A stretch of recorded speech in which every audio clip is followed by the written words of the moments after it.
खूप वर्षापूर्वी काशीनगरजवळ असलेल्या एका छोट्याशा गावात रामपूरमध्ये एक प्रामाणिक पण अत्यंत गरीब शेतकरी राहत होता.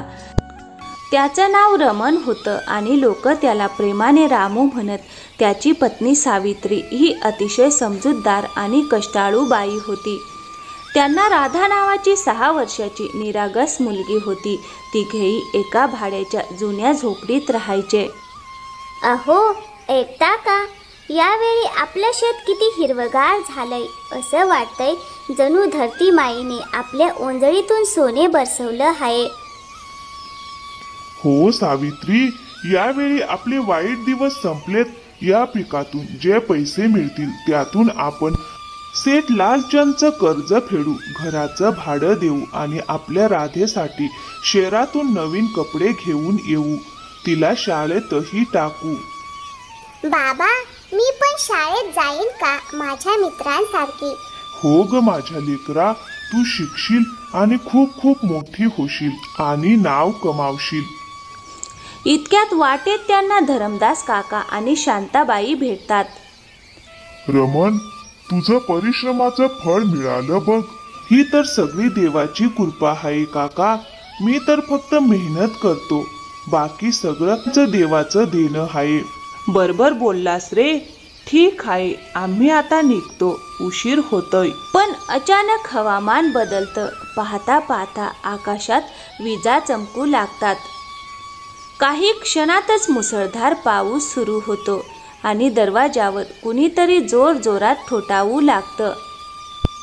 घर मालक आला असावा, त्यालाही बहुतेक खबर मिळाली असेल. अरे रमण, 2 महिन्यांपासून तू भाडं दिलं नाहीस रे आणि आता तुझं पीकही नष्ट झालं आहे. भाडं कसं देणार? माफ करा सेठजी, यावेळी पिकाचं नुकसान झालं आहे. थोडी मुभा द्या, मी कुठेतरी काम करून तुमचे पैसे परत देईन. मुभा आता नाही. माझ्याकडे बरेच लोक आहेत जे हे घर घ्यायला तयार आहेत. लगेच घर रिकामं करा. सेठजी, फक्त काही दिवसांचा वेळ द्या. एवढ्या पावसात या लेकराला घेऊन आम्ही कुठे जाऊ? दयेची सुद्धा मर्यादा असते. आधीच खूप सहन केलंय मी. आता इथून लगेच निघा. अरे देवा, आता कुठं जाणार आपण? काय होईल ते पुढं पाहू. ते तिघं धावत धावत एका झाडाखाली आसरा घेतात. पाऊस एवढा जोरात पडत होता की पानांच्या आडूनही पाणी टपकत होतं. अहो, इथंही ओलं होतंय. गुडिया थंडीने थरथरत आहे. माझी मैत्रीण ललिताचं घर इथून थोडंसं अंतरावर आहे. जरी रात्र झाली असली तरी ती आपली अडचण समजून घेईल. रमण, सावित्री आणि राधा पावसात भिजत भिजत ललिताच्या घरी पोहोचतात. त्यांना तिथं रात्रीसाठी राहायला आणि खायला मिळतं.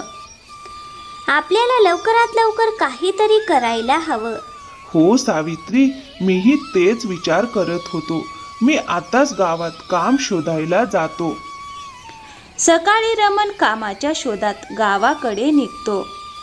बाजार नुकताच भरत होता. 2-4 दुकानं उघडी असतात आणि गर्दी अजून कमी असते.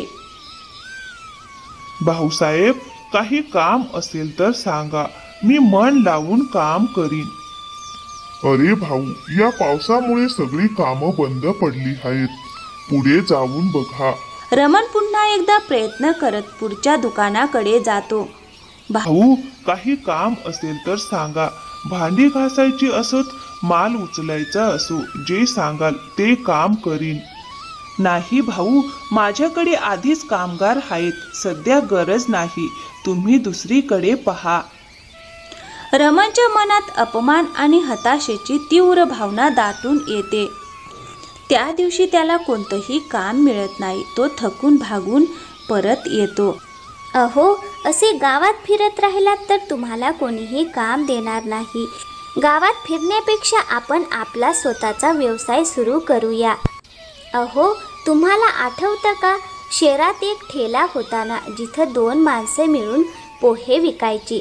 त्यांच्या ठेल्याजवळ एवढी गर्दी असायची की लोकांना थांबावं लागायचं. हो हो, मला आठवतंय. शहरात 2 लोक पोहे विकायचे. त्यांच्या ठेल्याजवळ नेहमी गर्दी असायची. मी चांगले पोहे बनवते. तू सकाळी ते बाजारात रस्त्याच्या कडेला किंवा मंडईजवळ ने.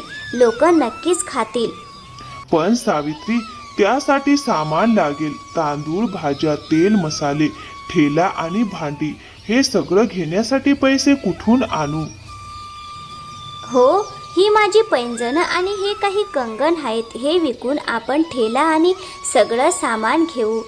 अगं, ही तर तुझ्या आईची निशाणी आहे ना? तूच म्हणाली होतीस आयुष्यभर जपून ठेवीन. निशाणे तेव्हाच उपयोगी ठरते जेव्हा जगणं सुरू असतं.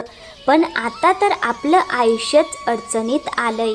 आई असती तर तीच म्हणाली असती, बाळा, जर सोने उपयोगी पडत असेल तर ते विक, कारण उपाशी पोट आणि माणसाची इज्जत यांना आधी स्थान असतं. दुसऱ्या दिवशी सकाळी रमण बायकोची पैंजण आणि कंगन विकायला सराफाच्या दुकानात जातो. बाजारातून पोहे बनवायचं सामान आणि एक जुना ठेला घेऊन तो परत घरी येतो.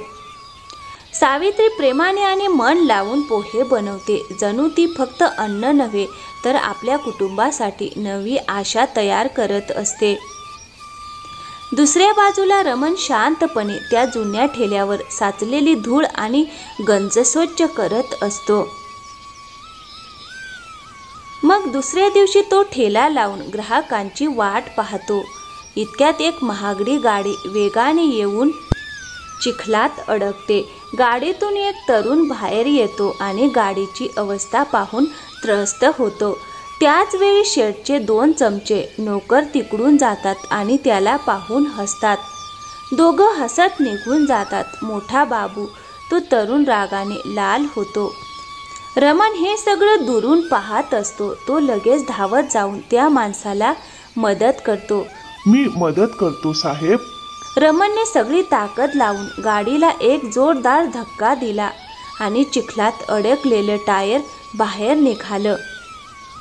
रमणची मदत पाहून मोठा बाबू लगेच गाडी रस्त्याच्या बाजूला लावतो.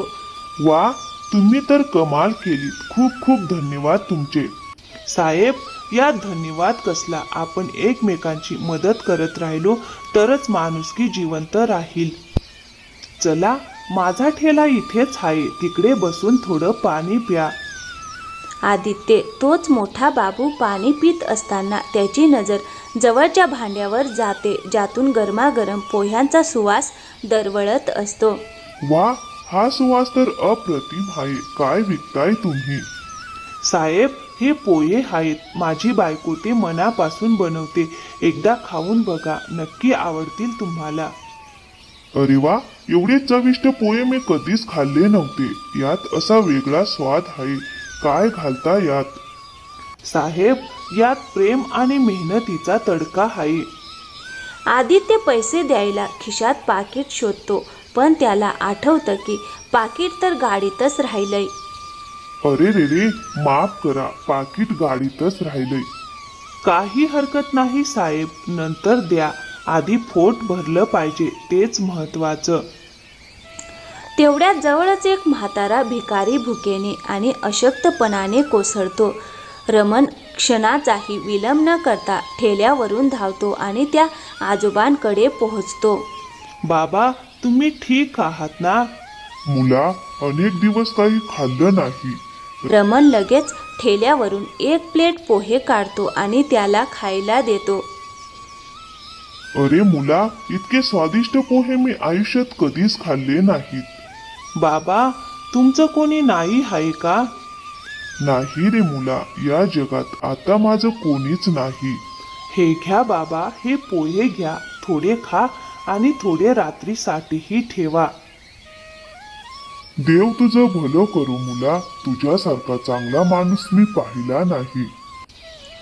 मग संध्याकाळ झाली. रमण आपला पोहेवाला ठेला घरी घेऊन निघतो. सावित्री, आपला पोहेवाला ठेला फार छान चाललाय.